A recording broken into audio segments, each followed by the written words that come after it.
Iglesia Bíblica Missio en Salta, Argentina, les presenta al pastor Marvin Alpire. Y estamos estudiando el Evangelio de Lucas. Ese es el Evangelio que estamos estudiando. La semana pasada estuvimos viendo el prólogo o la dedicatoria que le hace Lucas. ¿A quién? Teófilo. ¿Qué significaba Teófilo? Muy bien, amado por Dios. Eso significa Teófilo. Estuvimos viendo que Lucas le hace una investigación bien concisa de la vida de Jesucristo y la obra de Jesucristo, todo para que Teófilo conociera ¿qué cosa? La verdad de todas las cosas. Ese fue el propósito de Lucas. El propósito de Lucas fue de que Teófilo conociera la verdad de las cosas, que conociera a Jesucristo y sea transformado por esa verdad. Entonces vimos lo que vimos la semana pasada fue Lucas capítulo 1, del 1 al 4, ¿se acuerda? Vimos solamente 4 versículos. Pues hoy, para los que anotan, los que tienen sus cuadernos ahí, vamos a ver Lucas, o sea, capítulo 1, seguimos en 1, pero vamos a ver del versículo 5 al 25. Yo sé que hoy no va a alcanzar el tiempo para ver todos los versículos, pero voy a tener que dividir esta sección en dos partes. Y hoy vamos a llevar la primera parte. Vamos a ver Lucas 1 del 5 al 25. La enseñanza de hoy tiene como nombre el día que se rompió el silencio. Así se llama la enseñanza de hoy. El día que se rompió el silencio. Y para poder entender mejor, para que sea más práctico, voy a como que dividir toda esta sección en 3 partes. Vamos a ver primero del 5 al 10 de Lucas 1, vamos a ver del 5 al 10, luego vamos a ver del 11 al 17 y por último del 18 al 25. Así va a estar subdividido. Bien. Por tanto, quiero que vaya con su Biblia a Lucas 1 del 5 al 10 vamos a leer. Lucas 1 del 5 al 10. Dice la palabra del Señor: hubo en los días de Herodes, rey de Judea, un sacerdote llamado Zacarías, de la clase de Abías. Su mujer era de las hijas de Aarón y se llamaba Elisabet. Ambos eran justos delante de Dios y andaban irreprensibles en todos los mandamientos y ordenanzas del Señor, pero no tenían hijo porque Elisabet era estéril y ambos eran ya de edad avanzada. Aconteció que ejerciendo Zacarías el sacerdocio delante de Dios según el orden de su clase, conforme a la costumbre del sacerdocio, le tocó en suerte ofrecer el incienso, entrando en el santuario del Señor. Y toda la multitud del pueblo estaba fuera orando a la hora del incienso. Hasta el 10. Vamos a parar aquí un momento.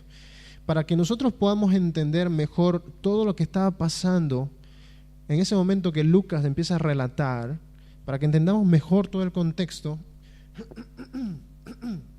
necesitamos ir un poquito atrás al Antiguo Testamento. Israel es el único pueblo que puede decir Dios nos habló. O sea, Israel como pueblo de Dios es el único pueblo en la faz de la tierra que puede decir, hablando esto desde el Antiguo Testamento, que puede decir Dios, el Dios que creó los cielos y la tierra, nos eligió a nosotros para que seamos su pueblo y Dios nos habló. Y desde el Génesis vemos a un Dios que se comunica y habla. Con Adán y Eva, ¿se acuerda que dice la palabra que Dios se paseaba en el huerto? Dice, y hablaba con Adán y Eva. Más adelante viene Abraham, y Dios le dice a Abraham: Abraham, sal de tu tierra y de tu parentela y ve a la tierra que te voy a mostrar. Dios se comunica, habla. Y no sé si se acuerdan, un Moisés que estaba con unas ovejitas, él ya ancianito, y dice que ve algo raro, así una zarza, una planta, que dice como que estaba con fuego, pero no se quemaba, no se consumía. Y dice, qué raro. Y dice que se acerca y Dios le habla a través de esa zarza. Dios estaba manifestando con una visión, con algo sobrenatural. Eso pasó así. Vio que la zarza se estaba quemando, se acerca y Dios le empieza a hablar. Vemos a ese mismo Moisés llevando al pueblo de Israel, saliendo de Egipto, y dice que una columna de fuego, dice que los guiaba. Mire cómo se manifestaba Dios, una columna de fuego en la noche. De día una columna, como una nube, ¿no? Una columna de nube que bajaba y hablaba. Dice que en el tabernáculo, que era el lugar donde Moisés iba a hablar con Dios, dice que bajaba una columna de nube así, bajaba, y Dios hablaba a Moisés. Dios se comunicó con su pueblo, le hablaba a su pueblo por medio de los profetas. Usted ahí en el Antiguo Testamento ve a un Jeremías, ve a un Zacarías, hombres que Dios usaba para hablar a su pueblo. Y estos profetas, la mayoría de las veces le hablaba de parte de Dios, pero para corregir a Israel, para decirle: Israel, te estás desviando, Israel, estás pecando. Dios usaba a esos profetas. Ahora, ¿qué pasa? ¿Qué pasó? Resulta que Israel desobedeció a Dios, rompió el pacto que tuvo Dios con Israel. Dios le había dicho: yo seré vuestro Dios y ustedes serán mi pueblo, con tal que me obedezcan, con tal que se sujeten a mí. Pero Israel desobedeció, se juntó con naciones paganas, idolatró todos esos ídolos paganos, y por esa desobediencia muchas veces Dios se apartó de Israel. Dios se apartó y los entregó en manos incluso de otras naciones, como cautivos, como esclavos. ¿Se acuerda de Babilonia? Los entregó a Babilonia para que sean esclavizados por sus enemigos. El pueblo de Israel se arrepentía y Dios los perdonaba, y otra vez volvían a caer, y otra vez en idolatría. Dios se apartaba de ellos, eran esclavizados, eran perseguidos por sus enemigos, eran derrotados. Luego clamaban otra vez: perdón, Señor, perdón. Dios los perdonaba otra vez y volvía a tener comunión, relación con ellos, les hablaba otra vez. Pero así. Y ahora, lo que quiero que veamos es en el libro de Malaquías una profecía que quedaría registrada en nuestra Biblia como la última, o una de las últimas profecías. Vamos a buscar Malaquías, el último libro del Antiguo Testamento, antes de Mateo. Malaquías capítulo... Primero vamos a leer capítulo 3, versículo 1. Malaquías 3, 1.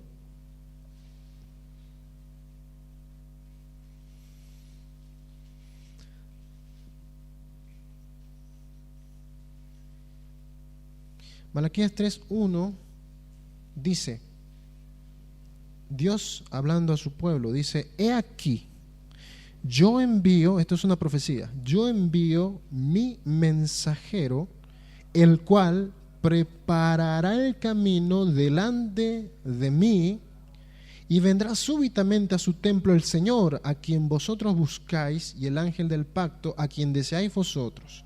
He aquí viene, ha dicho Jehová de los ejércitos. Esta era una profecía de un mensajero que iba a venir para preparar el camino para Dios.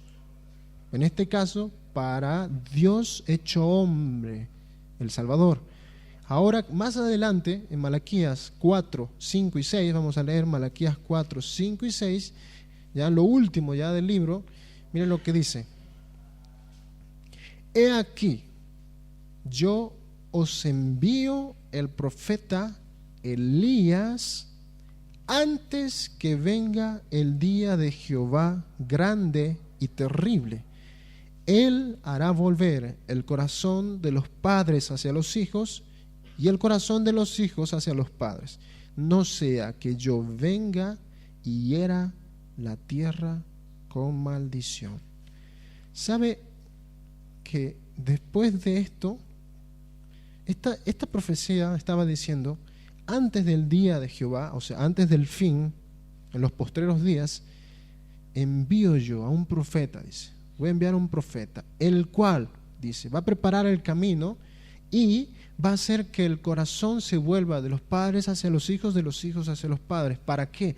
Para preparar esa venida del Salvador. O sea, que la venida de ese profeta iba a ser clave. La venida de ese profeta iba a ser muy clave para el pueblo de Israel. Ahora, ¿qué pasó? Usted termina de leer Malaquías y cuando usted va de Malaquías al Nuevo Testamento, o sea, pasa del Antiguo al Nuevo, resulta que en ese lapso hay 400 años. Desde esa profecía hasta el Nuevo Testamento hay 400 años. Pero esos 400 años, lo trágico fue que fueron 400 años de silencio. ¿Cómo silencio? Dios no habló. ¿Pero a qué te referís con Dios no habló? ¿A qué te referís? Dios no se manifestó ni por una zarza, ni por una columna de fuego, ni con una columna de nube.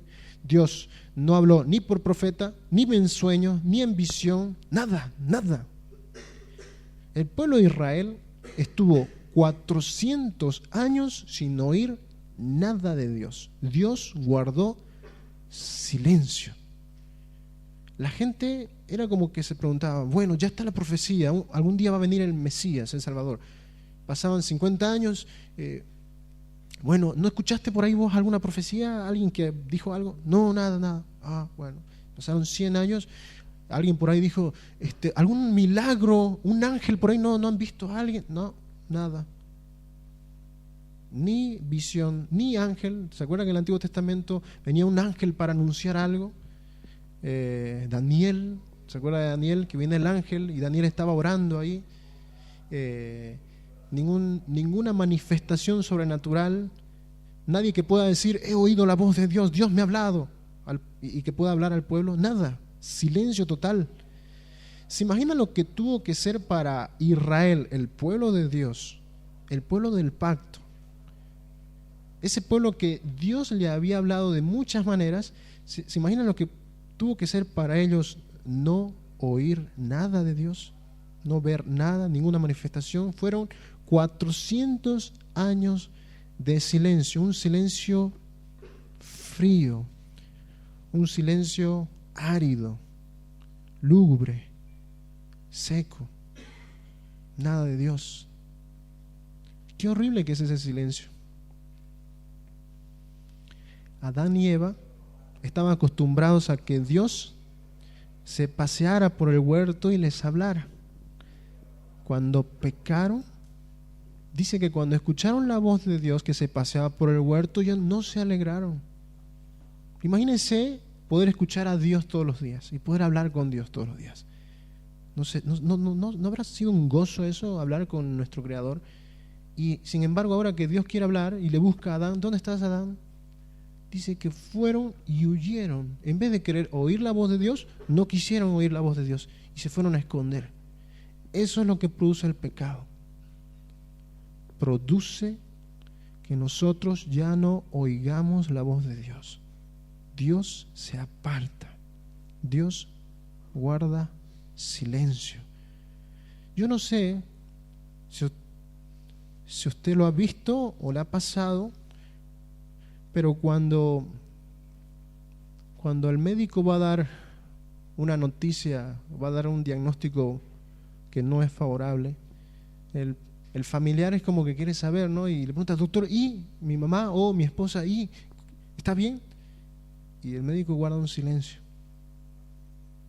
Esa persona sabe que ese silencio es trágico.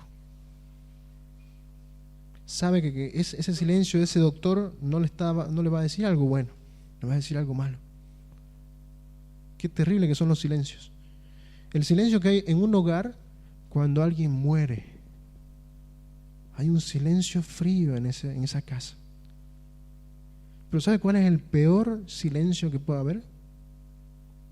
El silencio en que tú no escuches la voz de Dios, que tú no le oigas, que pasen años y años y tú. Ese es el peor silencio que pueda haber.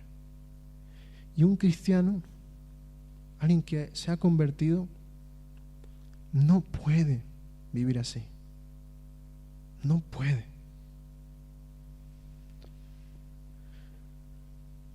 El pueblo de Dios estaba abatido porque Dios se había apartado de ellos. ¿Cuándo nos hablará otra vez Dios? ¿Cuándo se manifestará Dios otra vez a nosotros? Como antes se manifestó a nuestros padres, decían ellos. Pero aún resonaban en sus oídos las siguientes palabras: he aquí yo os envío el profeta Elías. He aquí. ¿Cuándo? ¿Cuándo va a venir ese profeta para anunciarnos de que el Mesías ya viene? ¿Cuándo? Ese profeta sería el precursor del Mesías. Y si venía ese profeta, por tanto, sería la señal de que Dios se había acordado de ellos. Sería la señal de que Dios otra vez los tomó en cuenta, tuvo compasión y se acordó de ellos. Sería la señal de que otra vez Dios se compadecería y traería paz y salvación a Israel. Aquí se cierra el telón del Antiguo Testamento con esa profecía. Yo les envío al profeta Elías. Se cierra el telón del Antiguo Testamento. ¿Bien?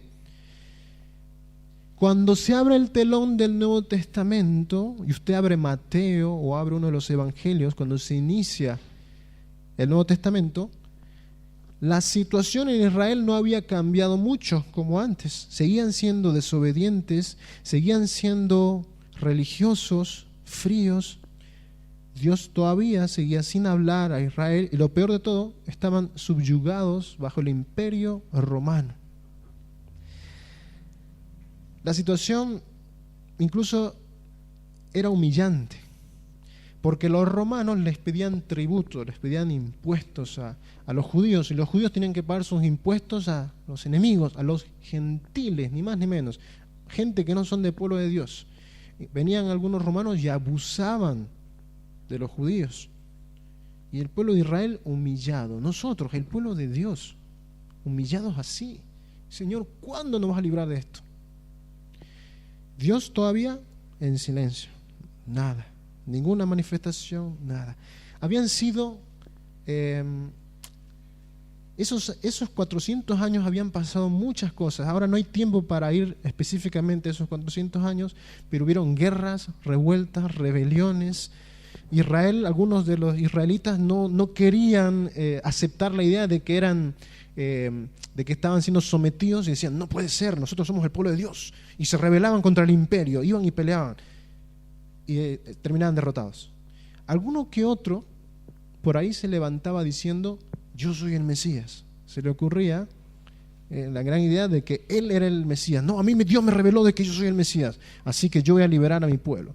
Y se agarraban unos cuantos rebeldes, unos cuantos aguerridos, y decía: vamos a pelear por nuestro pueblo. Iban, y el imperio romano ¡pum!, los aniquilaba, los mataba. De tanto en tanto aparecía otro por ahí que decía ser un supuesto libertador, y también lo terminaban matando, ejecutando.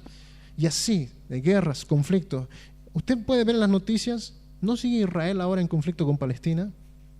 ¿No sigue ahora todavía escuchándose cosas en la franja de Gaza, que el pueblo de Israel, que se explotó una bomba ahí en el Medio Oriente? ¿Sabe por qué? Porque todavía Israel quiere mostrar al mundo de que es el pueblo de Dios, pero sin Cristo, y se agarra a pleito, Entonces, en esos años, en esos 400 años, hubieron revueltas, enfrentamientos, querían ellos defender su soberanía, muchos murieron. De tanto en tanto se levantaba algún supuesto libertador que era aplastado por el imperio romano. Pero el pueblo seguía preguntándose: ¿dónde están las misericordias de Dios? ¿Dónde está su compasión? ¿Cuándo vendrá y nos librará? ¿Cuándo enviará al Mesías? Ya estamos cansados de esta situación.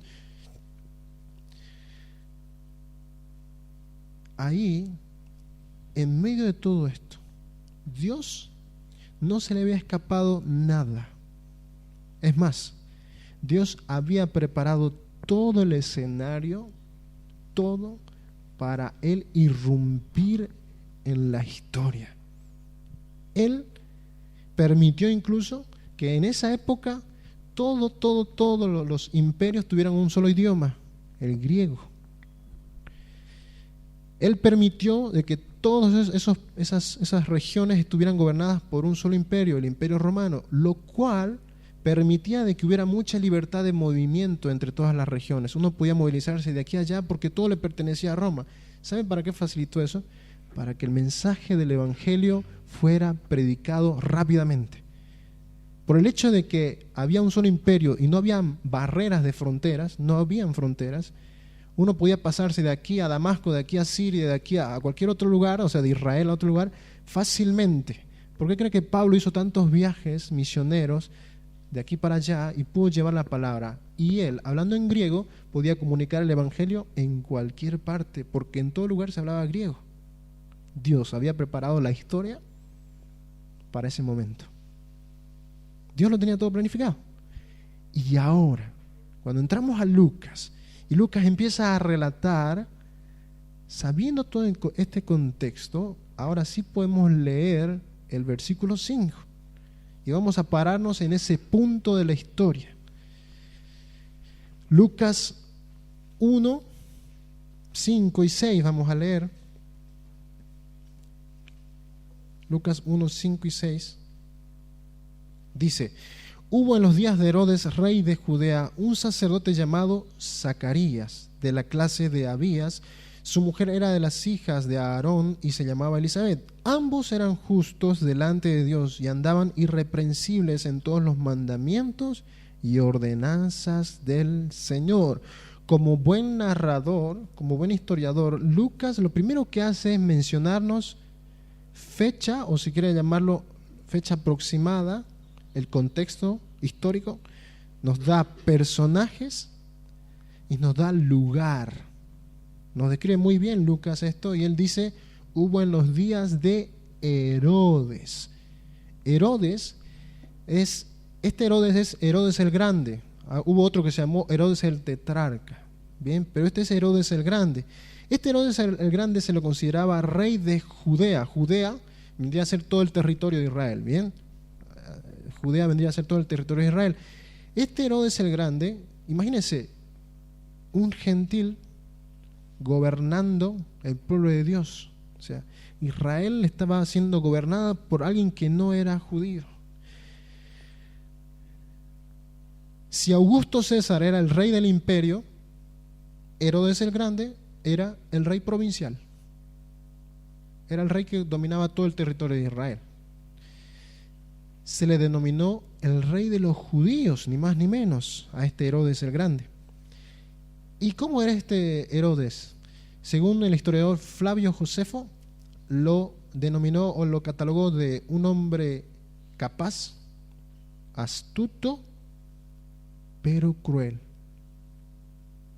Dice que este hombre Herodes, el que estaba gobernando en ese tiempo la tierra de Israel, ese hombre era despiadado, era malvado, a tal punto que desconfiaba de cualquiera que pudiera usurparle su reinado. No sé, es como que si usted se hubiera pasado delante de Herodes y lo hubiera mirado un poquito feo, dice: este me quiere usurpar, y ¡chum!, lo mandaba a matar. O sea, era despiadado, era sanguinario. ¿Sabe hasta qué punto era de sanguinario? Mandó matar a su esposa. ¿Por qué? Porque sospechó de que podría ella interrumpir su reinado, su poder. ¿Sabe qué más hizo? Mandó matar sus 2 hijos. Malvado. A la mínima sospecha de que alguien podría quitarle el poder, lo mandaba a matar. Así de malvado era Herodes. ¿Se acuerda de la matanza de los niños cuando Jesús había nacido? Cuando habían dado los magos el anuncio de que iba a nacer el rey de los judíos. Entonces ese Herodes se entera y dice: ¿cómo? ¿Rey de quién? De los judíos. ¿Dónde van a nacer ese supuesto rey? Van a nacer allá en Belén. Ajá. Bueno, voy a mandar les manda decir: bueno, avísenme, denme notificación de eso para que yo vaya y le adore también. Mentira, no quería ir a adorar, quería saber dónde iban a nacer para ir y matarlo. Y por eso manda matar a todos los niños menores de 2 años. ¿Para qué? Para que entre medio de esos niños estuviera Jesús y lo mataran. Pero los planes de Dios son perfectos. Y no pasó así. Ese Herodes era malvado. Qué contraste, ¿no? Qué contraste con Zacarías, que dice la Biblia que era un hombre justo. Qué contraste entre Herodes y Zacarías. Zacarías dice, según el verso 6, que era justo delante de Dios. Si Herodes era así, malvado, cruel, sanguinario, Zacarías era un hombre piadoso, un hombre justo, un hombre que buscaba a Dios. Y Zacarías, ¿sabe qué significa el nombre de Zacarías? Zacarías significa Jehová recuerda. Interesante, cuando el pueblo más necesita que Dios se acuerde de ellos, la Biblia menciona a este hombre llamado Jehová recuerda. Justo era lo que necesitaban, ¿no? El pueblo de Israel, que Jehová recordara. Dice que Zacarías era de la clase de Abías. Cuando dice clase de Abías, resulta que en la época de David, en el Antiguo Testamento, él en el tabernáculo, había sacerdotes que tenían que estar a cargo del servicio en el tabernáculo, lo que vendría a ser luego el templo, y él dice que había clasificado a los sacerdotes en 24 grupos de sacerdotes. ¿Para qué? Para que un grupo se hiciera cargo un tiempo, luego viniera otro grupo y relevara a este otro, y así. Cada grupo tenía que hacerse cargo del tabernáculo, del servicio, todo el tiempo. O sea, todo el tiempo tenía que haber gente ahí, haciendo sacrificios continuos para el pueblo, ¿no? Intercediendo por el pueblo.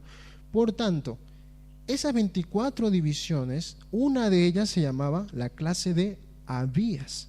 Por si acaso, todo lo que son los sacerdotes son descendientes de Aarón.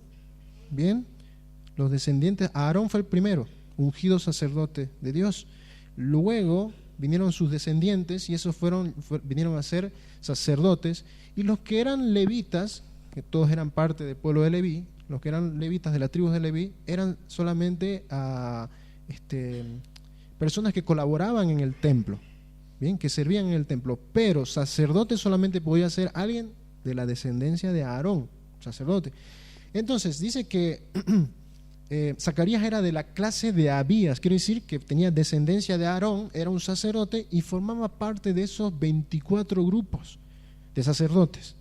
Bien, la cuarta clase o la cuarta división, el cuarto grupo era el grupo de Abías. Zacarías pertenecía a esa división de sacerdotes. Entonces, ya conocemos a Zacarías, bien, de la clase de Abías, un hombre justo delante de Dios, y tenía una esposa. Se llamaba Elizabeth. ¿Sabe qué significa Elizabeth? Jehová es mi voto, o Jehová digno de confianza. Qué hermoso, ¿no? Ese nombre. Jehová digno de confianza. Imagínense, Jehová recuerda casado con Jehová digno de confianza. Qué lindo, ¿no? Dice que era de las hijas de Aarón. ¿Cómo es eso? O sea, Zacarías, descendiente de Aarón, y también Elizabeth venía de la descendencia de Aarón, o sea que tenían linaje sacerdotal. Un ejemplo, como para que más o menos tengamos una idea, es como en nuestra época una pareja se case, por ejemplo, un director de alabanza con una chica que sea del coro, Mauro y Daniela, por ejemplo. Tienen el mismo llamado ministerial, tienen el mismo deseo de servir a Dios, o sea, son compatibles, ¿no? Son muy compatibles. Pues ahí tenemos un ejemplo de compatibilidad.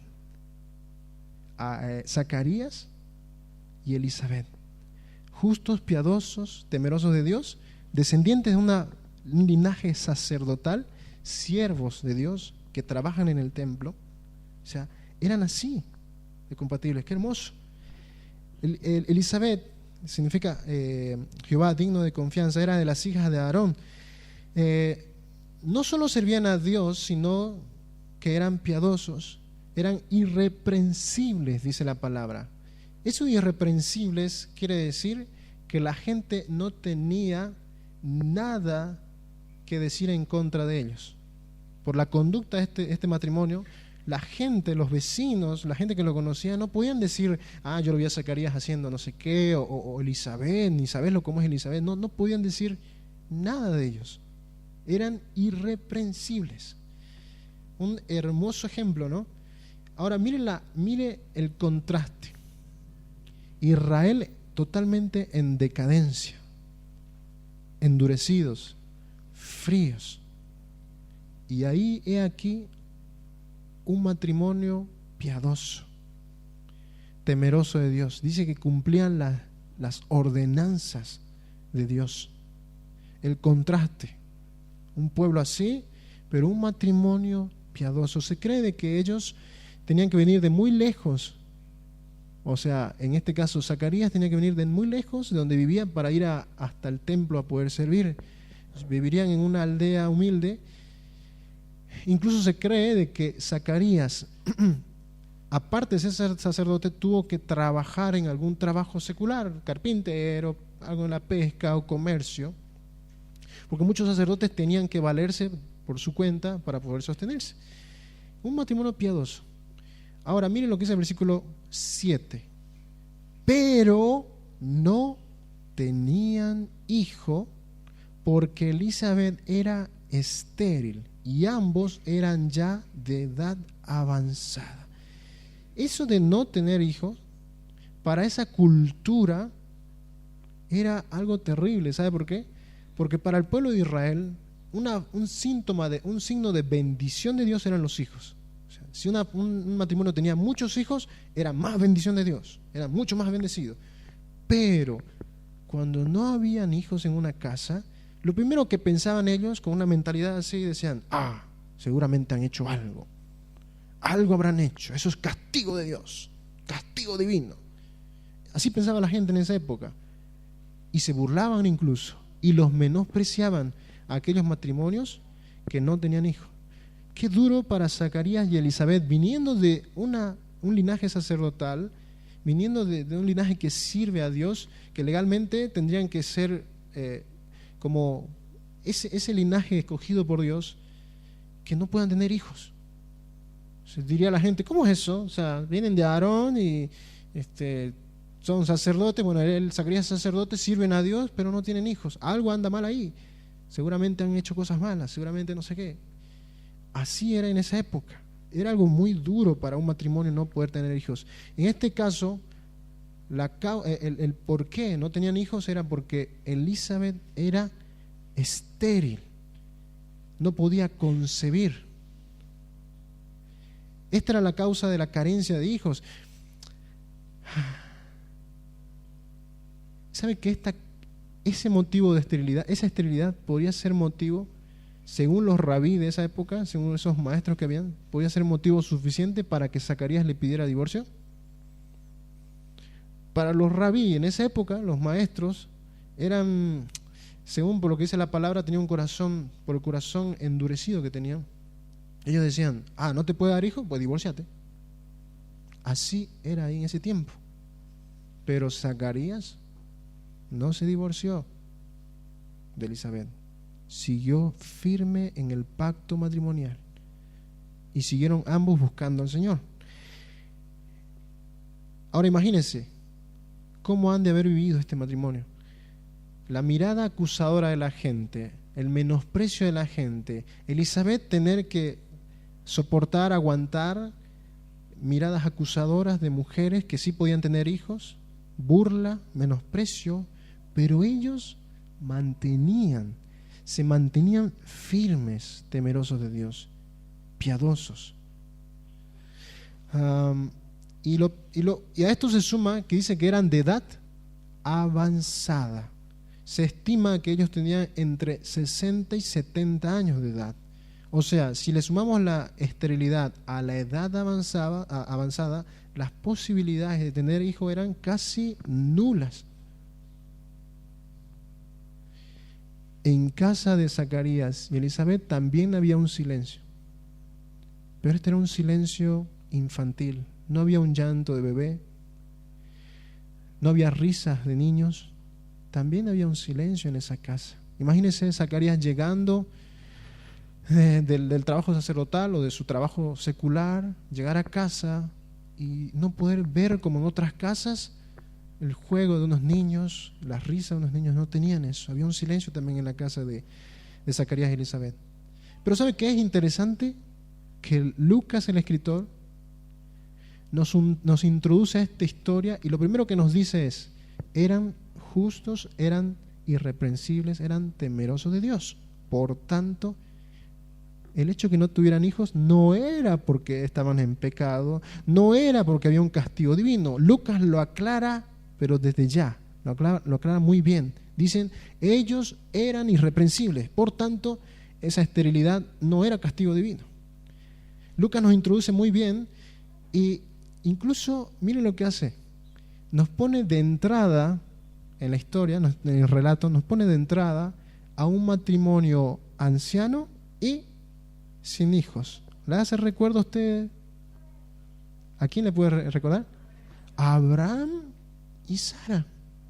Qué interesante que de Abraham y Sara luego viene la descendencia y viene el pueblo de Dios, y Lucas ahora nos introduce un matrimonio justo y irreprensible que guardaba las ordenanzas de Dios, y ella era estéril. ¿Sabe qué dicen los expertos, los historiadores, los teólogos? Dicen, Lucas no solamente manejaba un griego elegante, un griego muy bueno, muy rico, sino que manejaba hebraísmo, manejaba el griego y el hebreo, de tal manera que lo que está haciendo Lucas es ambientarnos en lo que hay en el pensamiento de un judío. Cuando nos pone a Zacarías y Elizabeth, lo que nos quiere hacer es recordar, ¿se acuerdan de Abraham y Sara? Pues yo les pongo aquí también esta historia, les pongo este relato. Eso es lo que está haciendo Lucas. Entonces, se asegura Lucas de que nos quede claro de que Zacarías y Elizabeth no tenían hijos debido a una desobediencia.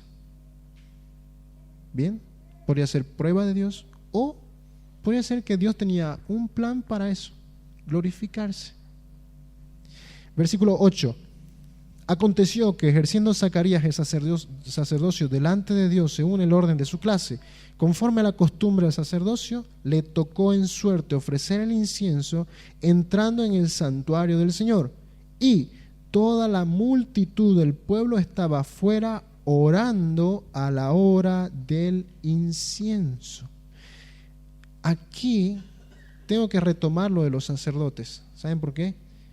Yo les conté que habían 24 clases de sacerdotes, ¿bien? 24 grupos o divisiones. ¿Sabe cuántos sacerdotes habían en total en Israel?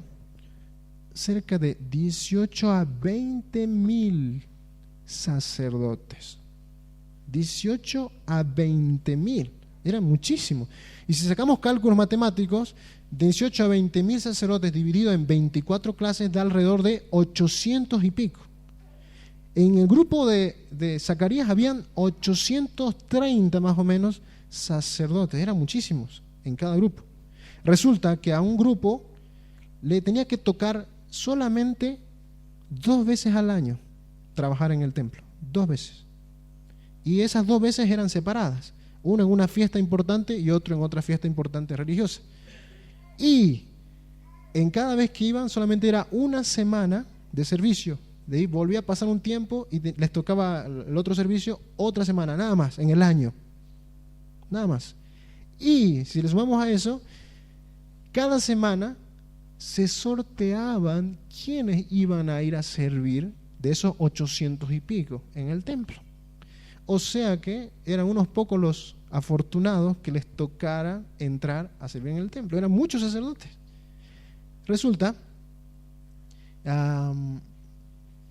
que eso de ofrecer el incienso, dice, ¿no? De que le tocó ofrecer el incienso, ahí vamos comprendiendo poco a poco, ¿no? Vamos entendiendo que eso de que dice que Zacarías le tocó en suerte ofrecer el incienso, uno lo lee así de corrido, pero no se entera, no se da cuenta, y para que le haya tocado a Zacarías entrar a ofrecer el incienso era de sumo privilegio, porque dice que a un sacerdote le podía tocar una vez en la vida ofrecer el incienso, una vez en la vida, y guay, le cae Zacarías.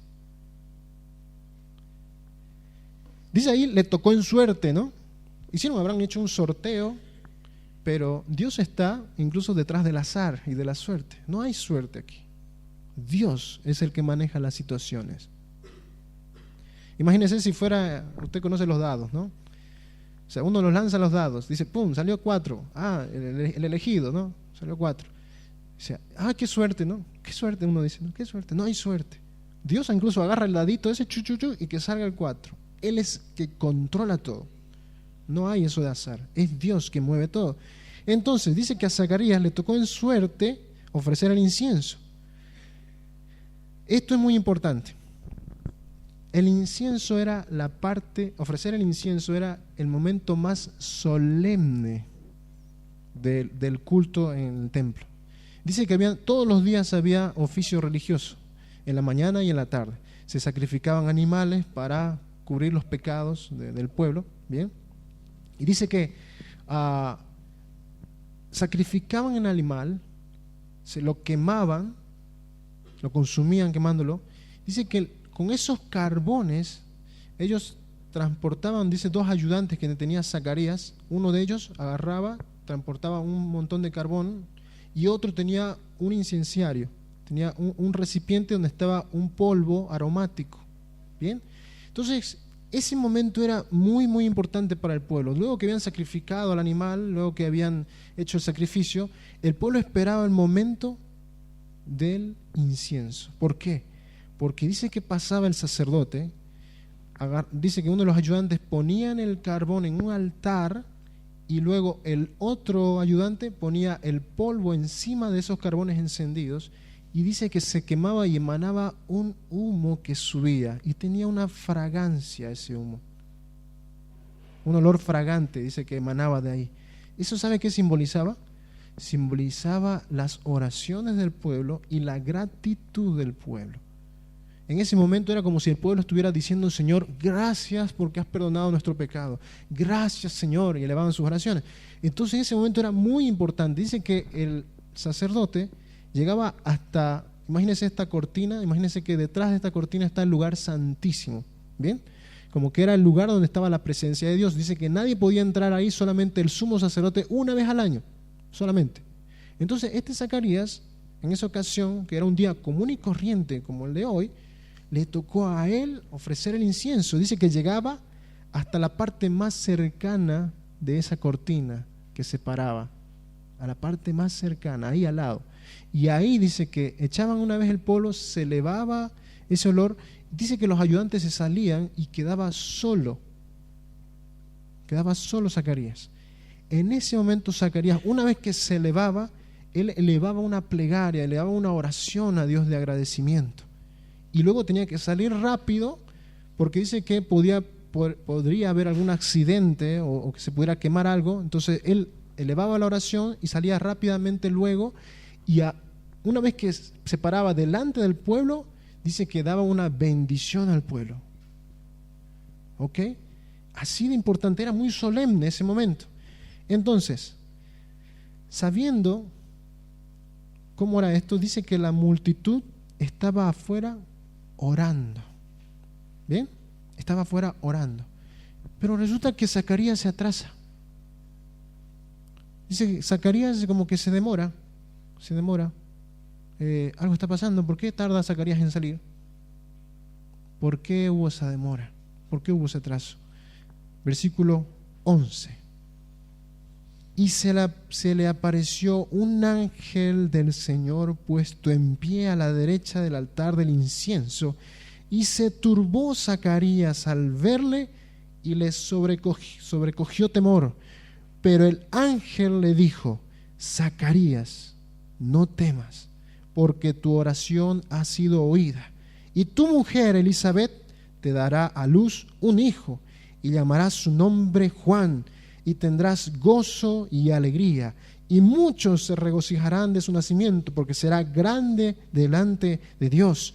No beberá vino ni sidra, y será lleno del Espíritu Santo aún desde el vientre de su madre, y hará que muchos de los hijos de Israel se conviertan al Señor Dios de ellos, e irá delante de él con el espíritu y el poder de Elías. ¿Se acuerda de Malaquías? Delante del poder de Elías, para hacer volver los corazones de los padres a los hijos y de los rebeldes a la prudencia de los justos, para preparar al Señor un pueblo bien dispuesto. En ese momento, ¿sabe qué acaba de pasar? Se rompió el silencio. 400 años. 400 años de que Dios no habló. Dios calló, silencio, silencio, nada de manifestaciones, nada de que Dios hable, ninguna profecía, ninguna visión, nada. Pero ¿sabe que a Zacarías le toca, de entre tantos sacerdotes, entrar a ofrecer ese incienso y pararse ahí y elevar las oraciones a Dios? Luego que subía ese olor fragante hacia el cielo, hacia arriba, empieza a orar, y legalmente tenía que haber salido a hablar y decir al pueblo: bueno pueblo, Dios bendice a Israel, bendice a Israel. Y el pueblo dice que tenía que estar levantando sus manos y orando a Israel. El pueblo se sorprendió, dice: ¿por qué tarda Zacarías en salir? Resulta de que Dios se había acordado de su pueblo y envió un ángel, el ángel Gabriel, a decirle a Zacarías: Zacarías, tu oración ha sido oída. No solamente le dijo eso, le dijo: vas a tener un hijo. Tu esposa Elizabeth va a dar a luz un hijo. No solamente le dice que va a tener familia, sino que le dice el sexo del hijo: varón. Y no solamente le dice el sexo, que va a ser varón, sino que le dice cómo se va a llamar: Juan. Y no solamente le dice cómo se va a llamar, sino que le dice que él va a ser grande delante de Dios y va a hacer que el corazón de los padres se vuelva hacia sus hijos. Ningún ecógrafo ni ginecólogo tiene la capacidad de anticiparse a tantas cosas, ¿no? El médico lo único que le puede decir: bueno, parece que es varoncito, pero no estoy seguro, dice el ginecólogo. El ángel le dijo: no solamente va a ser varón, se va a llamar Juan, y no solamente eso, le va a decir cómo va a ser Juan. Va a ser grande delante de Dios, va a ser un hombre de Dios. ¡Wow! Dios hablando en ese momento. Por fin se acabó el silencio, se rompió el silencio. Dios se había acordado de su pueblo y ahora estaba anticipando: viene el Mesías. Si Elías, según lo que dice el Antiguo Testamento, no era que Elías iba a reencarnarse, no era que el profeta Elías, que vivió hace muchos siglos, iba a volver a aparecer. No, es que iba a venir un hombre con el carácter de Elías, Juan. Iba a venir y a preparar el camino, ni más ni menos que para el Salvador. Para todo aquel que estuviera viviendo en esa época, eran momentos preciosos. Dios se estaba acordando. ¿Y sabe qué significa Juan? Dios se compadece. Dios se compadeció de su pueblo, se acordó de su pueblo y otra vez vuelve a hablar. Ahora, si tú, quiero decirte esto, puede que tú hayas vivido tiempos sin Dios por el pecado. Tú no te habías enterado de que ese silencio es el silencio más trágico que hay. El silencio más terrible que hay es estar lejos de Dios. Pero el hecho que estés aquí es porque Dios en algún momento rompió ese silencio y se acercó a ti para hablarte, para que tú escucharas su voz, para que tú escucharas el Evangelio. Y en un momento de tu vida estabas lejos de Cristo, estabas lejos del Señor. Había sequedad, había vacío, había silencio, no había nada de Dios ahí. Pero un día Dios rompió ese silencio y tú escuchaste el Evangelio, escuchaste la voz de Dios. Y es por eso que tú estás aquí. Por eso es que tú estás aquí. Y yo no sé cuánto tiempo vienes de asistir a una iglesia o de buscar en el Evangelio, Pero te digo una cosa, las misericordias de Dios te han alcanzado. Y si has vivido tiempos sin oír la voz de Dios, sin desesperarte porque Dios te hable. Yo no sé, pero ¿sabe qué? En lo personal, yo me siento mal cuando llega un día y en ese día yo no he oído la voz de Dios. ¿Y a qué me refiero con oír la voz de Dios? Me refiero a que voy a la palabra y Dios me habla por la Biblia, me habla por la palabra. Voy a la oración, Dios me habla en la oración, pero ha habido veces, y se los confieso, que yo no he oído la voz de Dios. He leído y nada. He orado como si nada, repetir una oración vacía y hueca. Y ese día ha sido trágico. ¿Sabe por qué? Porque Dios no ha hablado. Porque ya sea que he pecado, porque ya sea que me he endurecido, me he enfriado, pero lo he sentido a Dios lejos. Y ha habido un silencio ahí. ¿Sabe que ese es el momento más seco que puede vivir un cristiano? Más terrible, árido. Pero no es porque Dios se ha olvidado, es porque nosotros nos hemos apartado. Nosotros. Ya Dios envió al Mesías, envió a su Salvador, a su Hijo, nuestro Salvador. Ya habló, dice Hebreos, que habiendo los profetas hablado una vez, dice, habiendo hablado los profetas, dice, a nuestros padres, dice, Dios ha enviado a su Hijo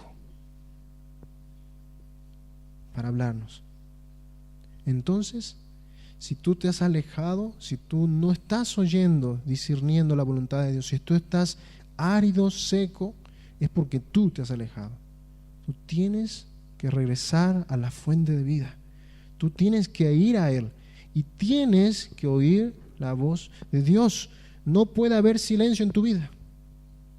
No puede haber sequedad en tu vida. Cuando viene Cristo hay cambio. Cuando viene Cristo hay gozo, alegría. ¿No le dice el ángel, y tendrás gozo y alegría, Zacarías? Hay gozo y alegría, hay vida.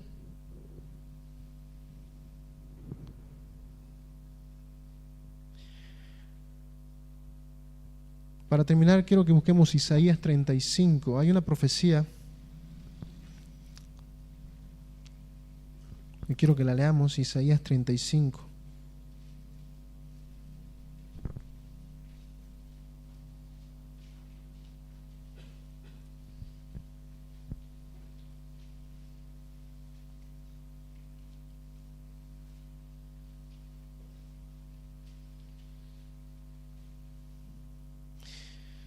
Vamos a leer del 1 en adelante. Dice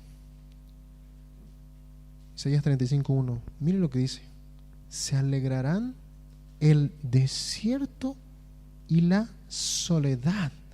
El yermo se gozará. Yermo significa también silencio, vacío, sequedad. Eso significa yermo.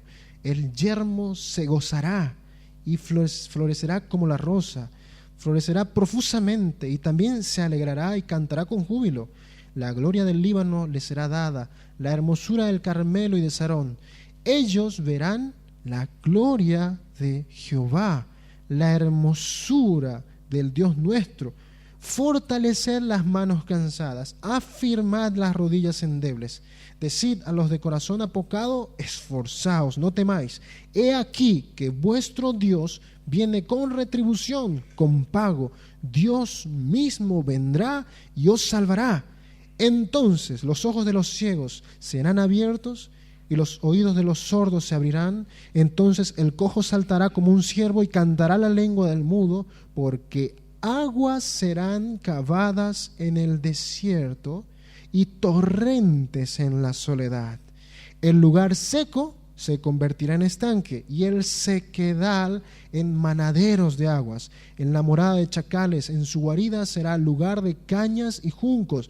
Y habrá allí calzada y camino, y será llamado camino de santidad.